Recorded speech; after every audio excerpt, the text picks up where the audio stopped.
मिस्र के एक मशहूर आलिम शेख अली तंतावी रहमतुल्लाह अलैह एक बड़ी कीमती बात इरशाद फरमाते हैं। जो लोग हमें नहीं जानते उनकी नज़र में हम आम हैं, जो लोग हमसे हसद रखते हैं उनकी नज़र में हम मगरूर हैं, और जो लोग हमें समझते हैं उनकी नज़र में हम अच्छे हैं, जो हमसे मोहब्बत करते हैं उनकी नज़र में हम खास, जो हमसे दुश्मनी रखते हैं उनकी नज़र में हम बुरे हैं।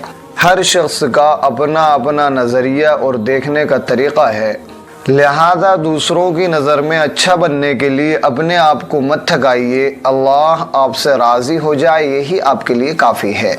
लोगों को राज़ी करना एक ऐसा मकसद है जो कभी पूरा नहीं हो सकता, और अल्लाह को राज़ी करना ऐसा मकसद है जिसको छोड़ा नहीं जा सकता। तो जो चीज़ मिल नहीं सकती उसे छोड़कर वो चीज़ पकड़िए जिसे छोड़ा नहीं जा सकता।